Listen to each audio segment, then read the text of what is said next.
Sit back and relax as today's program guides you through all things pop culture and the deepest corners of the internet. Warning: may cause brain rot.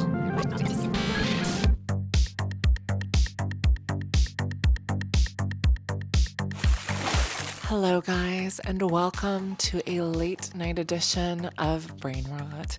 This is my podcast, and I'm your host, Maya Henry.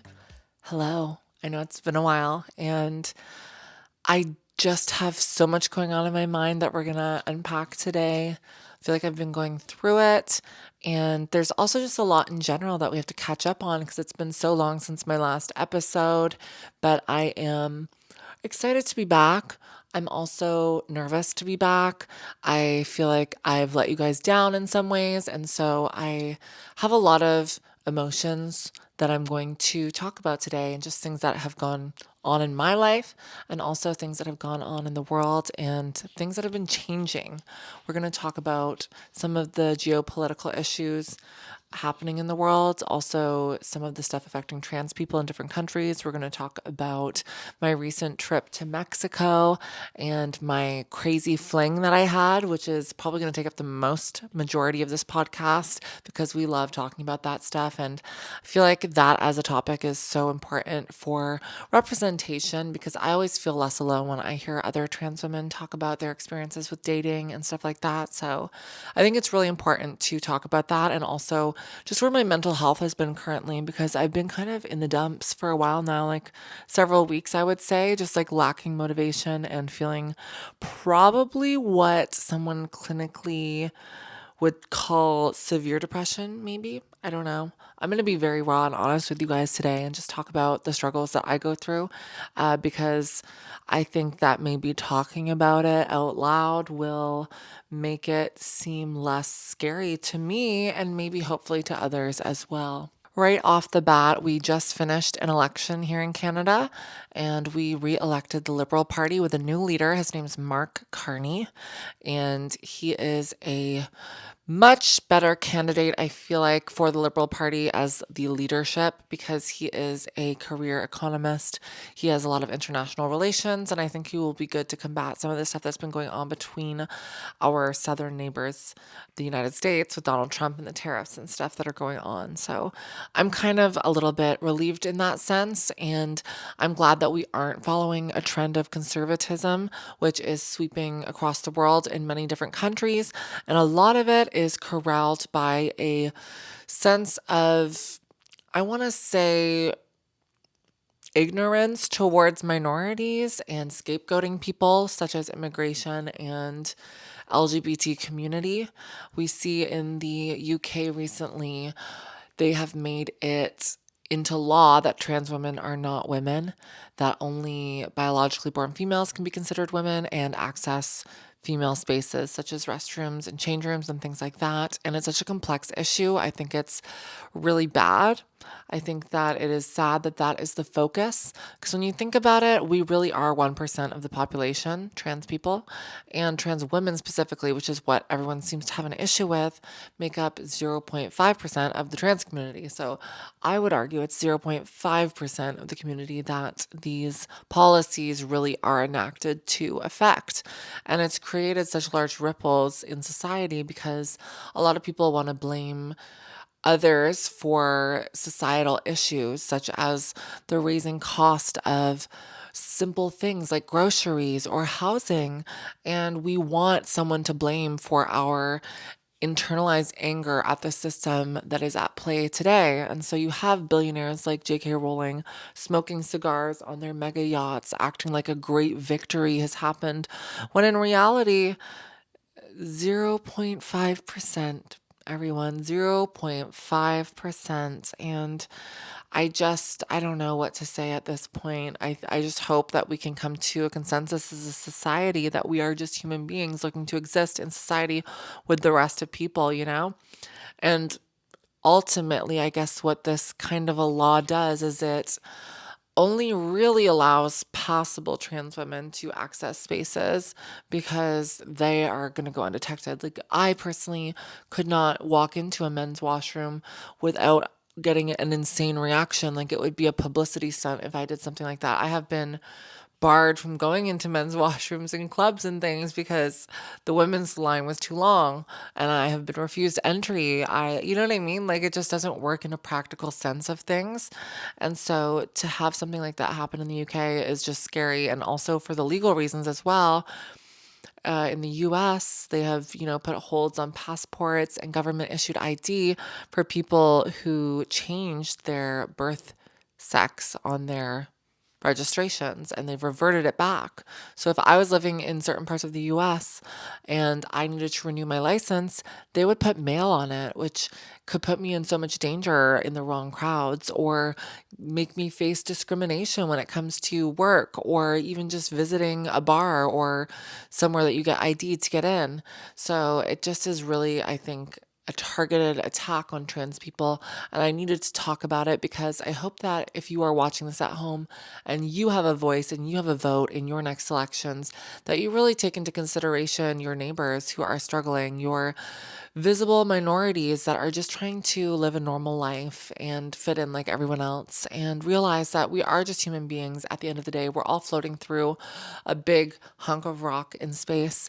And whether or not we are man or woman, they or them, whether or not we are intersex, these are all irrelevant factors to the respect and the right to life that we all have as individuals. So my heart goes out to all my friends and mutuals and everyone else that's affected by these laws throughout the world, stretching all the way from the US to the UK to New Zealand to other parts.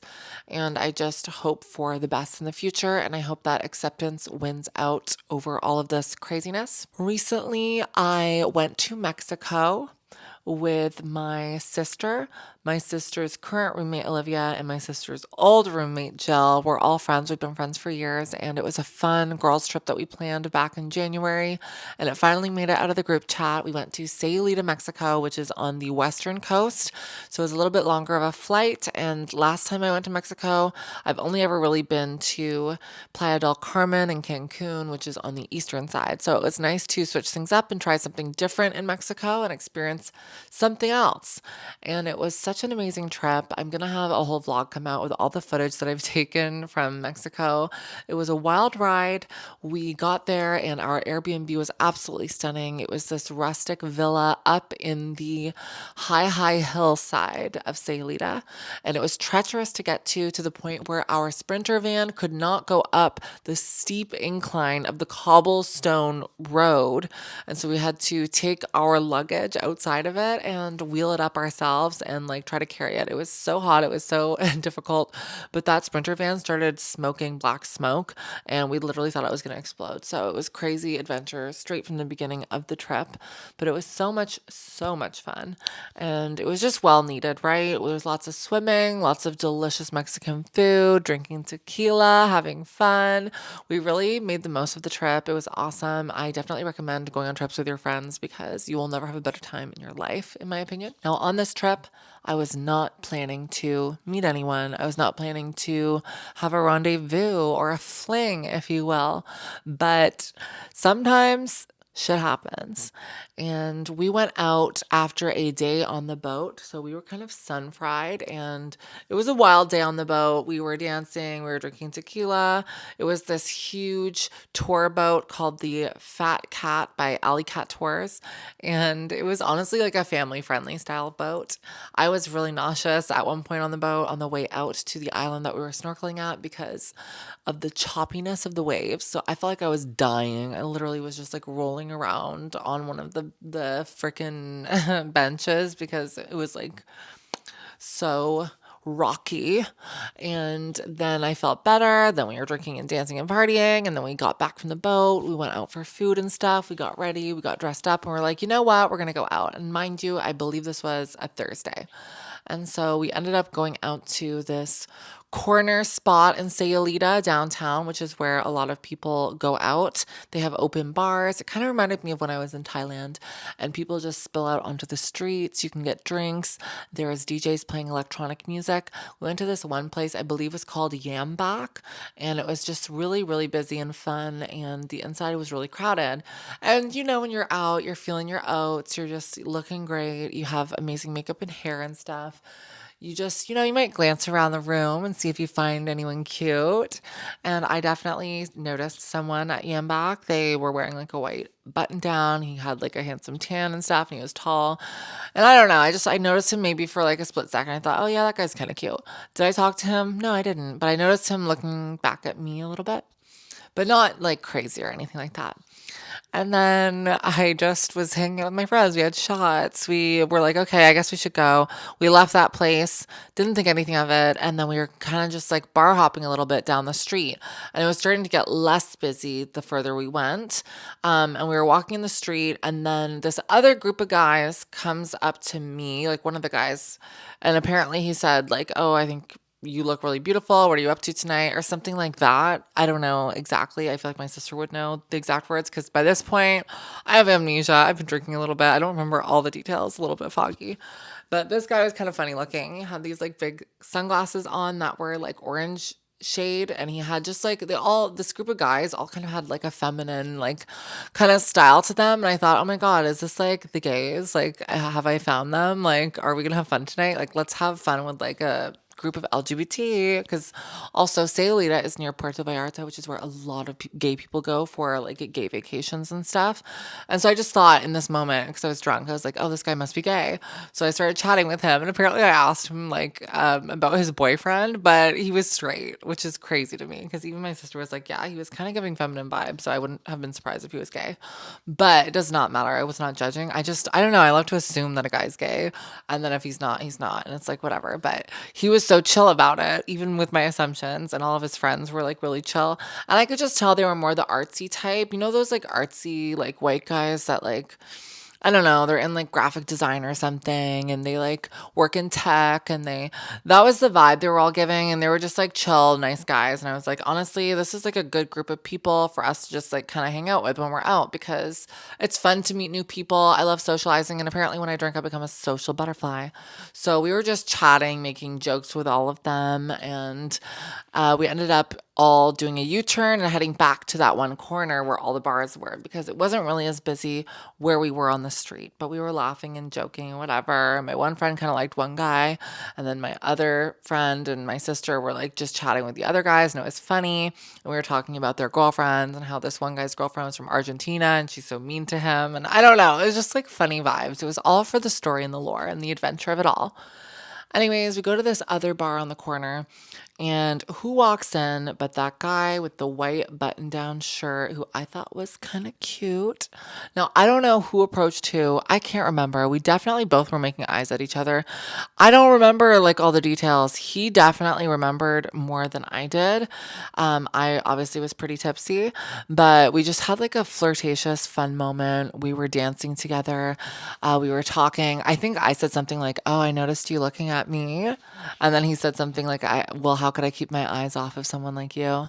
And then, he just like was so charismatic and suave. And like he had this like very charming, intense look in his face. It wasn't like intense in like a severe way, but just in like a magnetic way. It was like sparks were going off between us.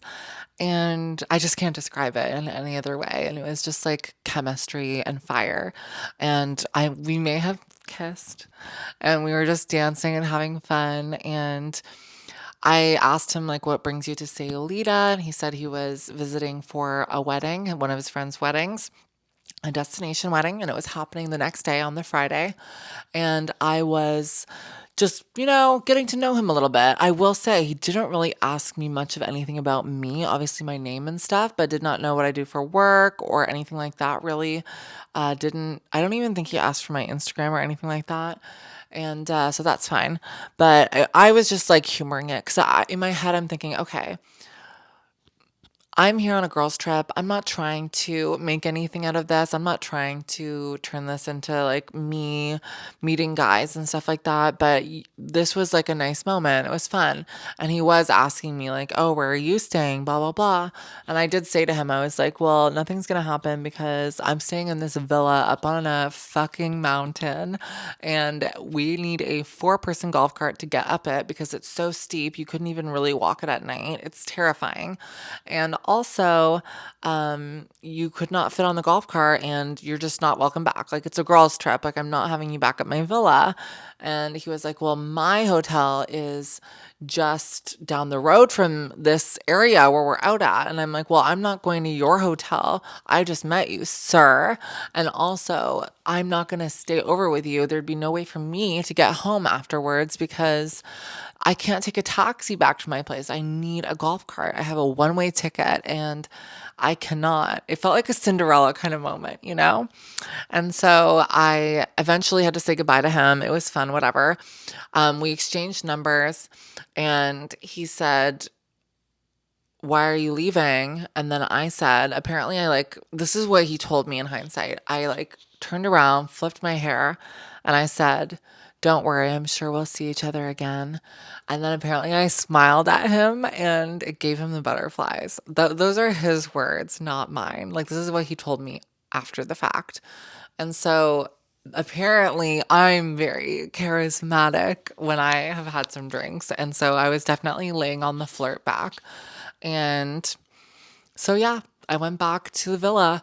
And that was night one when I had met him, this mysterious man, my fling. And all I knew is that he was from LA and he was visiting for a wedding and stuff like that. And I guess that he worked in, I think, sales or something. I don't know. We were all Googling him the next day. That's all I'll say.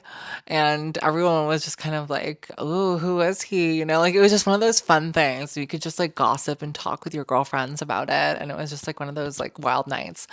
And the next day, I was feeling so much anxiety.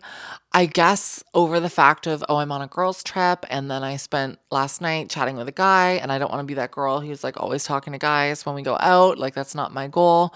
So I felt a bit of anxiety over that. I'm just someone who gets hangover anxiety over nothing, even if there is nothing, because I shouldn't have felt that way. I should have just been like, oh my God, this was so fun. But I also had this guy texting me, and he was texting me the next day too. And I felt kind of anxious over that because I'm like, okay, this guy wants to see me again.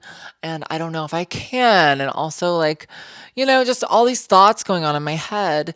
And I was just feeling so gross and hungover. But we had massages booked the next day. So we were booking it in our golf cart, loading up, heading down the frickin' mountain, trying not to die. I'm pretty sure I fell out of the back of that golf cart last night and I literally rolled down the hill and scraped my wrist.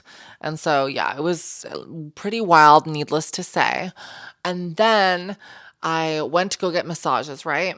And on the way there, who do we see? We see the guy from the night before that I was talking to literally on the side of the road. It's like a small town that we're staying in, right? I literally see him. I'm like, oh my God. And so I have to wave as we're driving by him. I can't. I can't make this up. And I felt so self-conscious. I don't know, it's because I was hungover and I felt gross and I was not expecting to see him. And I just hated it. But anyways, I had my massage. I was trying not to die during the massage because I was feeling a bit nauseous and hungover. And the massage was kind of weird. She opened my legs at one point and started going I don't know. It was not my favorite massage ever, and it wasn't that cheap either, but it was fine. Whatever. There was a bit of a sound bath moment, and that was fun. And then we just kind of stumbled around a little bit. We went home. We went and got more food, and then we went out to go and do a little alcohol run from the corner store in the middle of the day. And it was so friggin' hot at this point. We're driving, and we go near this OXXO. I don't know if it's pronounced OXO or not, but basically we go to this convenience store to try to get some alcohol. And Jill and Olivia leave the golf cart. I'm sitting on the back. Emma's in the front seat. So I'm just facing my own way. We're parked next to the trash bins on this side street because it was hard to find parking in this tiny little town. And I'm on the back of the golf cart just in the sun looking dreadful. When who drives up in a golf cart? Literally slowly going by me because of the traffic of the other golf carts. Literally the guy from the night before again. So this is the second time in the same day of him seeing me. and he's driving this golf cart with this blonde bombshell beside him and two friends in the back. And he's wearing a hat and sunglasses. So I didn't even register that it was him at first. And it looked like he waved at me again. And I was like, why is this really hot guy waving at me when he clearly has a really hot girlfriend in the passenger seat with him? And then I didn't register. I didn't like wave back at him. I was just confused. I'm like, who is this man? And I looked disgusting, mind you, in the sun, just like sweltering. And then he gets closer and he goes, Maya, hello, how's it going? And I realized, oh my God, it's him. It's the guy from the night before. And I immediately am like, oh my God, I'm so sorry. I did not recognize you. Like, how are you doing? And then he's like, good, good. I'll see you tonight. And then drives past. And I'm like, meanwhile, I know he has the wedding tonight as well. So I was just so mortified. I wanted to die. I'm like sitting next to the trash bins. I like didn't recognize him at first. Also, who's that girl he's sitting next to? You know what I mean? It was just like a lot going on at once. And I was kind of like flustered and like the anxiety of it all. But fast forward to that evening, we end up going out again. And I don't really know if I want to even message him back because I also had been ignoring his texts all day. And so every time I saw him like in town, I felt so guilty because I had been ignoring his texts. I did have a good alibi. I did not have cell service. I did not pay for extra service or roaming or whatever while I was in Sayulita. So technically I couldn't answer him while I was away from home, but like I could have, put in more of an effort. I just was feeling too anxious to reply to him because I didn't know what I wanted to say or where things were going to go. But finally, the night rolls around and I message him after we had been to a few places. And I thought, okay, like I'm going to message him and just see like what he's up to and use the Wi-Fi at this place or whatever. So I do message him and he says, "Yeah, I'm going to head back from the wedding now. We're all going to go to this one place, blah blah blah." And we end up going to this place. It was like kind of lame. It was giving like top 40 from like the 2010s and it was like not the cutest place ever.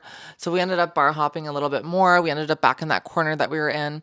And yeah, I was just talking with him and one thing led to the next. I was basically like, the only way that we will ever hook up is if I just go to your hotel while all my friends are still out and we just hook up and then I come back and meet up with my friends. Like, I'm not going to stay over at your place and you're also not going to come back to mine. Like, it's just not going to happen.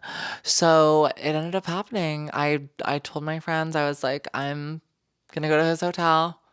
I'll be back after.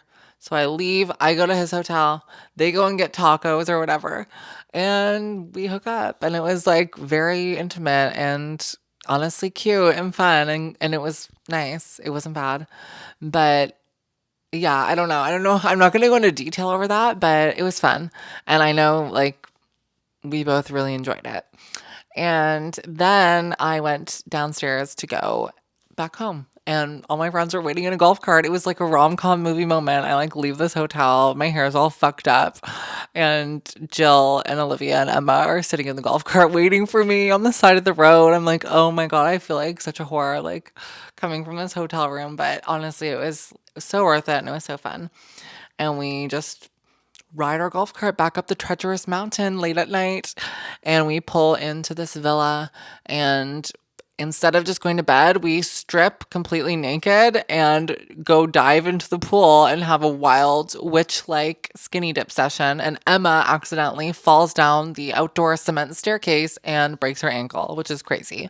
And her ankle for the rest of the trip ends up swollen like a freaking dinosaur cankle. And it's like purple and yellow and crazy and just a limb everywhere, which sucks. So that was crazy. And yeah.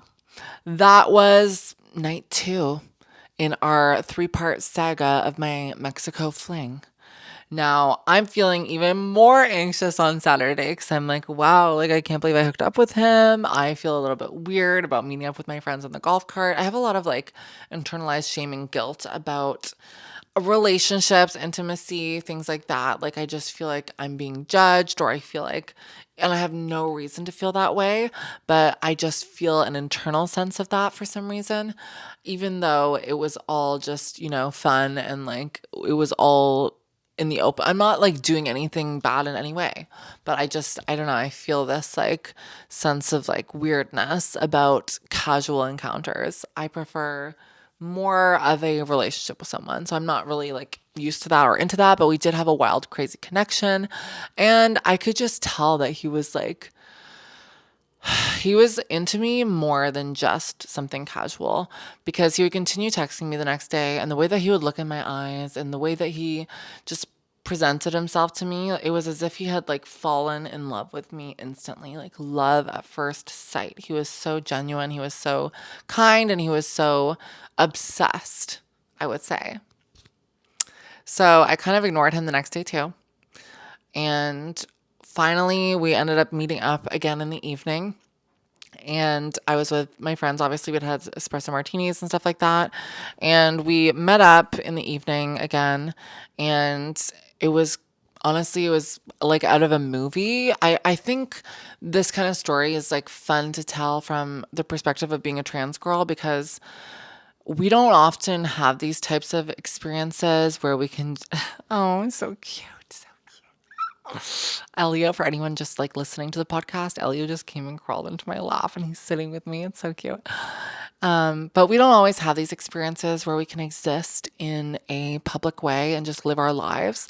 And on vacation in this moment, with a little bit of tequila and a little bit of courage, I was just out there living my life and having like this insane connection with someone and just being seen for who I am as a person and just being valued in that way. And so it was kind of this like crazy whirlwind experience. And so we walk into this one venue. It's like this upstairs club with a disco ball, and it's actually really nice inside. And we walk in there, and he literally is like waiting for me. He like turns around like my handsome prince, and he literally greets me with like the biggest, like, like bravado, and he like holds my hand like this, and my hand like goes into his hand like a princess, and he's just so charismatic. He's talking with all my friends. He buys everyone drinks all throughout the night, like me, Emma, Olivia, Jill. He is just like the man of the hour, and he apparently even pulled Jill aside and said, I want to be vulnerable, like I have to be honest, like Maya was not answering me today, and it made me like really sad. Like I honestly was so sad that she wasn't talking to me. Like this guy was in love with me, you guys, and I'm a bit of an avoidant attachment person, and the whole thing kind of freaks me out because I'm also having feelings, and I don't want to admit it, but I know that these things can come crashing down as fast as they flare up, but I haven't been feeling this way in a while either. And just the way that he would hold the small of my back, how he would look into my eyes, and then he started saying to me that he's just, at that point in his life where he's going to all of his friends' weddings, he's helping his friends with their engagements, he's doing all this stuff, but he hasn't found his person yet, and he's looking for his person. And he said, I just want to see you again. I just want to keep seeing you. We don't have to do anything sexual. We don't have to do anything physical. Like, I just enjoy being around you, and I want to see where this goes. Like, that was what he was saying to me. And it just felt so magical. We ended up incidentally going to this white party on the beach where everyone from the wedding ended up going to as well. And it wasn't even a wedding I was invited to. This was the wedding that he was from. And it was crazy because also I'm now meeting like everyone in his life. He literally introduced me to all of his bros, which was giving very much frat vibes.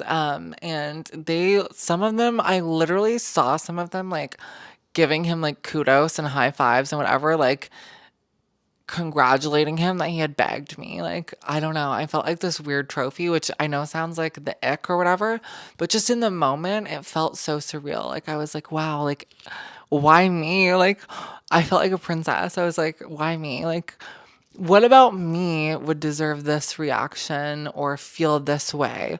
Like it was someone else's wedding, but I felt like the bride.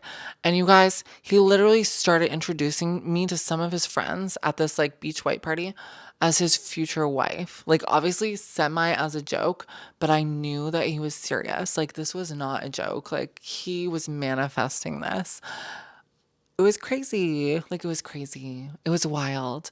And I have some clips of us that one that my sister took and one that he took that I didn't even realize in the moment of us dancing on the beach. And all you see is our like sun-kissed skin. He's wearing like a cowboy hat, and I'm wearing this like long white two-piece.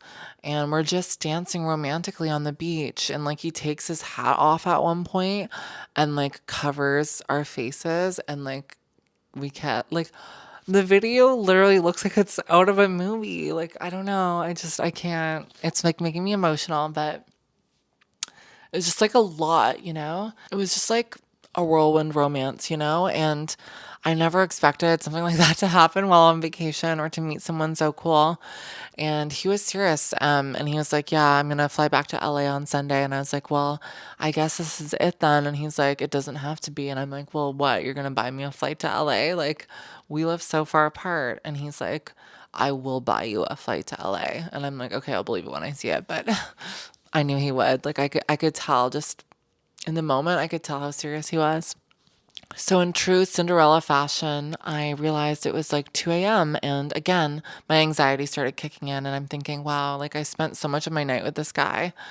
I feel bad that I didn't spend quite as much time with my sister and friends. Granted, we're all hanging out together in the same area. And those guys from that other friend group on the first night that we went out are also at this white beach party because they became friends with my sister and my other two friends. And so like it was kind of like a melting pot of everything. It felt like a movie, you guys. Like it really did. There was different characters that were playing out in this rom-com, and it was just kind of funny. But I had my Cinderella moment. I'm like, it's 2 a.m. I feel a little bit bad about hanging out with this guy for so long. And I also know that we have a flight to catch in the morning. So I say to him, like, I have to go. Like, it's been amazing. We have one last kiss. I leave. I go meet up with my sister. And she's like, I'm having fun. I don't want to leave yet.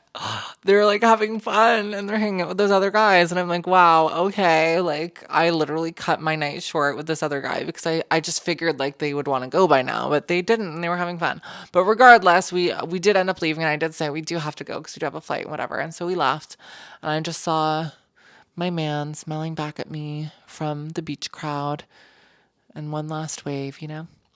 And so that happened. We leave the next day, we go on the plane, and I'm just like, I don't know. Like, I don't know how things are going to go, right? Because I'm going back to Toronto. He's going back to LA. And I don't know if he's that serious. And if he is, he'll let me know. And he does let me know. We end up FaceTiming you guys every single day for maybe 2 or 3 days after the trip. And he FaceTimes and gives me a house tour. He shows me what bathroom will be just mine. And he shows me his dog. He goes on like a neighborhood tour. Like, this man was going to have me visit. And I was being apprehensive because now that I'm back in Toronto, reality sets in, and this man does not know the tea. He does not know that I transitioned a long time ago. And I could not do that to him, and I could not do that to myself, to not have him know and me take his kind, generous offer to fly me out to LA without him knowing. But he takes my carefulness with his proposals as a challenge, and he starts upping the ante every time we FaceTime, to the point where he now says like he's going to rent a convertible for us to drive around. He wants to take me to Coachella or Stagecoach. He just has this whole thing ready to go. And I'm like, wow, like this is everything that I've ever wanted. We have this insane connection. Like, I'm going to be devastated if this doesn't work out, in a sense. Obviously, we've hardly known each other for a week, but you know, when things just are moving quick and like you have this spark, you have this feeling. Yeah, so I end up deciding, okay, do I tell him via text? Do I tell him via FaceTime? And I was going to text it to him, but I realized I've had these situations in the past. I text and I either get blocked or I get like, you know, a cold text back and like it doesn't go anywhere, and it feels like this unresolved thing in my mind. And I just wanted to know face to face what the vibes were, and to really have that moment and to have the courage to say it to his face and let him know. And so, super ballsy of me, I decided to say to him, like, hey, there's something I actually want to talk about that's a little bit more serious. Could we FaceTime soon? And I said this after the fact that we had already FaceTimed because he was like dog walking in the park. And I was like, fuck, like I was not expecting him to be dog walking. Like I wanted to tell him on that FaceTime. But regardless, I scheduled the next one, which was literally like maybe half an hour later. And I was like, I want to like go over something like kind of serious to me and just, have a chat. And so he FaceTimes me again and he's chopping vegetables in the kitchen. And immediately my brain is like thinking, what the hell? Like, I can't give you serious news while you're making stew in the kitchen. Like, what is happening? Like, put down the knife, sir. Put down the knife before you stab me in the heart. So I basically say to him, like, yeah, I want to talk about something serious. Like, I know that things have been moving really fast with us and we have this crazy connection. And I can see his face already dropping.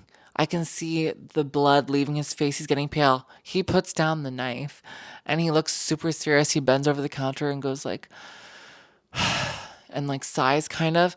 And I could tell he thinks I'm gonna like either tell him I already have a husband or a boyfriend, or that I'm not interested, or that like I can tell he like looks like he's ready to have his heart broken. But he is not expecting what is about to come next. And then I just go into this long diatribe of like ramblingness. I'm sure it's more well worded than what I felt, but I was just feeling heightened emotions. And I literally just blurted out and I say to him, I am someone who transitioned a long time ago, and I understand that that might come as a surprise to you. I am the same person that you met in Mexico, but I am someone who transitioned, and I understand if that changes things for you. If you have any questions, you want to ask anything, I am an open book and I'm happy to talk about it. I obviously like you back, but I wanted you to know this. I would have told you sooner. Like I would have liked you to have known from the get-go, but there just wasn't a time where I felt like comfortable enough to disclose this information, especially being in a different country. And I also want you to know that I'm telling you now because I trust you with this information and because I feel like the connection that we've built is strong enough for me to share this part of my personal history with you. And that was kind of how I worded it, right? And then I said to him, like, how are you? Like, are you surprised? Are you? And he just like stops and goes, yeah. And I can tell he just doesn't know what to say and doesn't have anything to say.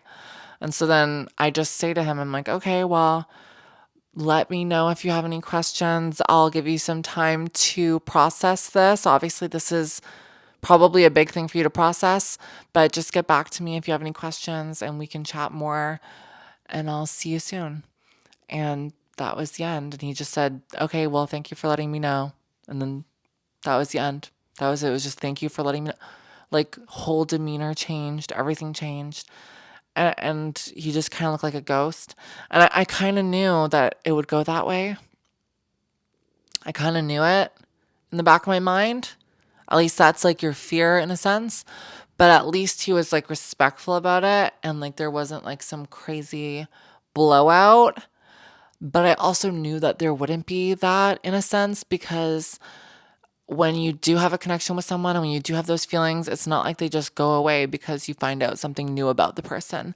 And to be fair, he didn't really know a lot about me. I think he was kind of infatuated with me and the idea of me. And so I definitely think there was a lot to unpack there. And he didn't get back to me till the next day. And I got that short little cold text saying, hey, thanks for sharing that personal information with me. I think it's best that we go our separate ways at this time. Take care. And that was the end. That was the end. And I thought I'd be fine with it because we had only really been talking for like a week. But I think the grandiose nature of it, how we met, the romance of it all, the wedding setting that we were in, the intensity of our passion, and just the promises that he offered of like this different life in LA. Like I knew he wanted me to move to LA. I felt like I saw a different future before my eyes. And it was a future that I want and that I didn't realize how badly I wanted. And I felt like, in hindsight, that I'm in this like glass box with my nose pressed against the glass, like staring in at this life that I want, that I'm so close to getting. But like Icarus with the wax wings flying too close to the sun, they dripped and they melted, and I came crashing down to earth with this reality. And it kind of devastated me a lot more than like I thought it would. And not so much about him personally, but more just that realization that someone could feel so enamored with you and so taken and so romanced and have love at first sight and have none of it matter based off of something you can't change about yourself, and that throughout the course of your relationship meant nothing. But now that they know the label, it changes everything. And he, by all means, deserves to have his preferences and to make his own choices. And so I definitely respect that. And it was nothing but respectful the way that we parted, but it was cold. And I can say that it was cold. And it just has me kind of in this little identity crisis of, wow, like that happened to me. Like I had that moment. I had that rom-com movie wild romance moment. And maybe we wouldn't have gotten along. Maybe it wouldn't have worked out in the long term. Maybe in 2 months I would have been like, wow, I can't stand this guy. I got to get out of here. But it was working as well as anything could work up until the point it was completely dashed and divided into 1,000 pieces and thrown away into the night sky. That's like a total Lana Del Rey quote, but I just felt this like emptiness afterwards and this melancholy of depression. And it has created a negative thought cycle where I'm like, well, I don't know what the point of it all is. I feel like I'm living my life as anyone would.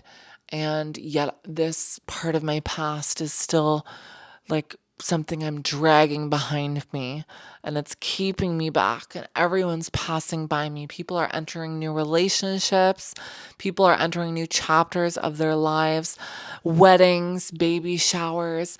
I am at this cornerstone of my life where I'm almost 30, and I knew this would be the hardest part of my transition because this is the time where you cannot give a partner what they would want if they want a family. You cannot get pregnant.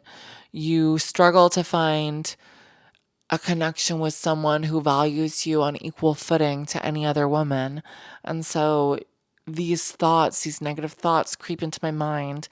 And I think it was just a little catalyst for kind of an identity crisis of just sadness and trying to get through this chapter of my life where friends I know are having babies, are getting married, are being engaged.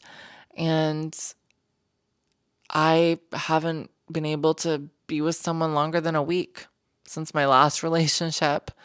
And it has me looking inward, questioning, like, what's wrong with me? What's wrong with me? And apparently there's nothing wrong with me except for one label, at least according to a lot of guys out there. And the funny thing is, you guys, I crept this man's Twitter after the fact, and he turned out to be a Trump supporter, and he was sharing some anti-trans articles just about, education and healthcare for minors kind of thing. He was sharing some of those things on Twitter, and I'm like, wow, I literally had a wild fling with a Trump supporter who is probably anti-trans, and he literally fell in love with a trans woman. And even if in his mind he's like, that's not for me, I'm not into that, he was into that, and it was for him. And if I didn't tell him the tea, who knows? Maybe I would have been at Coachella this year. Who knows? But it's funny, like I tell my friends and my sister this and whatever, and they're like, you know what, just, go to Coachella on your own. Do these things on your own. Like, you don't need a man to do these things for you. And I say, like, yeah, I do need to do them on my own, but I'm just lacking the motivation. I'm just like I'm a little depressed, and it's a bigger picture thing for me.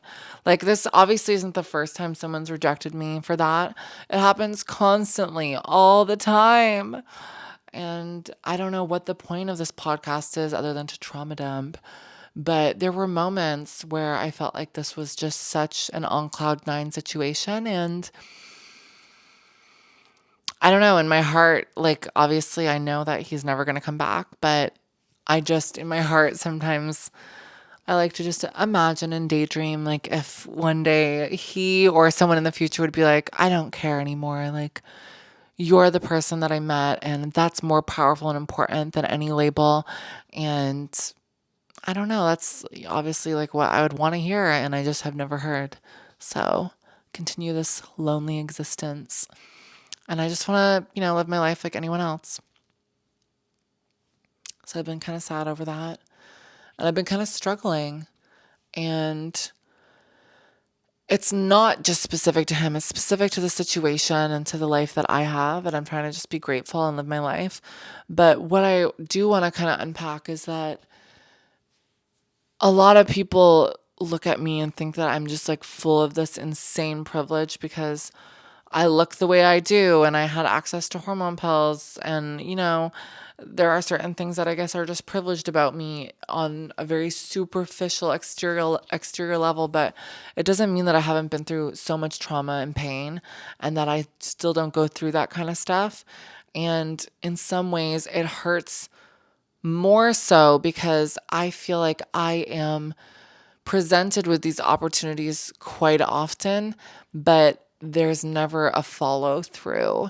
It's like you attract the attention without even wanting it. Like, I was not answering this man all day. I gave him every opportunity to let me go and to not have things progress. But he was smitten. He was obsessed. He would appear by my side when we were out for a night out. He was like attached to me like glue. Like, he was obsessed, you guys. Like, he was in love. Like, I'm not lying. Like, it would have been love if I had gotten to LA. Like, he probably would have said I love you by the end of the trip. Like, I'm not lying. I'm not crazy. I'm not delusional. My friends noticed it too. Like, it was wild. And so these opportunities present themselves to me and then they are just gone in an instant. And it's the yo-yo effect. If I didn't get these opportunities, I wouldn't feel such an immense amount of loss. And I feel that in some ways I do have this fantasy of just living my life without the label, because that's when I feel the most seen as a person and not categorized in this separate box. And it has me having dark thoughts of like wanting to go stealth and just like live my life and delete social media. But then I'm like, is that living a lie? And then I think, oh, I wonder how many other trans women are doing that and if that's truly the way to do it. But we wouldn't even know because they're all in hiding, And so I have no more energy left. I feel drained. I feel like that took it out of me. And I want to, start a new job. I want to start these new chapters in life because I feel like I've been stagnant for a few years, but I'm just like feeling so depressed. I don't know how to get out of it. And I feel like I'm like trying to struggle against this current mentally. And that's the real. And I get so many hate comments every single day online, and I hate myself the most out of all of them. And it's just like a never ending cycle of that stuff. And sometimes it just feels like maybe the best idea is to unplug and to do something else and to separate myself from the identity of Maya V. Henry online as the trans woman to just Maya in person living her life. Because as it stands, I'm like a very unhappy person.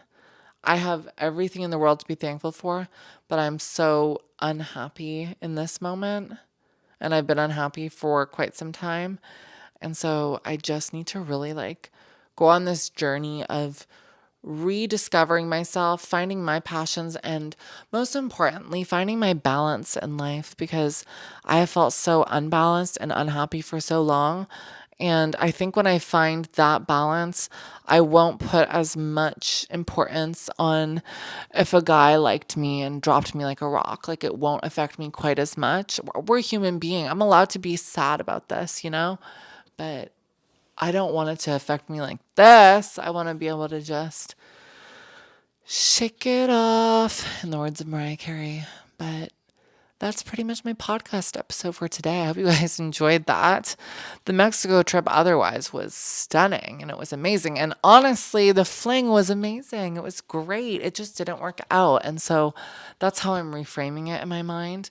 I wish that I could have stayed friends with him, but he unfollowed me and, clearly wants nothing to do with me, which that is kind of like what really hurts. It's like this feeling of like maybe he's like disgusted by me now. I don't know. Like, I really don't know. And like that just like makes me really sad because like to see someone go from like reverence to this is like, it really fucks with your mind.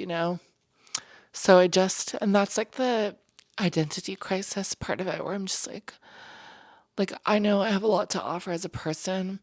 And I know like I can do great things, but like you just don't feel like it anymore when this happens so many times. And you just want to like live your life. Like, I didn't ask for him to like pursue me like that and ask for him to like promise all this stuff to me.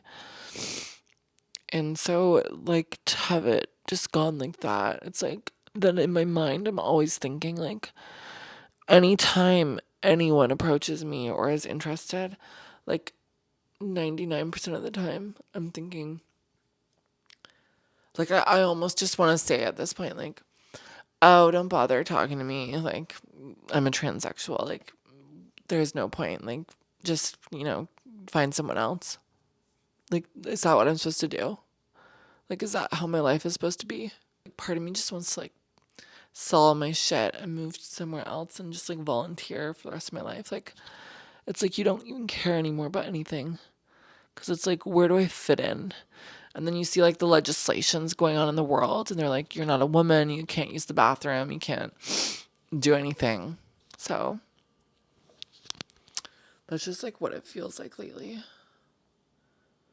And obviously, pick yourself up, girl. People have it much worse. But that's the honest truth of where I am. And I just thought I'd be raw with you guys. See you for the next episode. And if you're interested, hit the comment, subscribe, like button, help a girl out, help my channel grow. And I'll see you for the next podcast. Special thanks to Brain Rock Producers.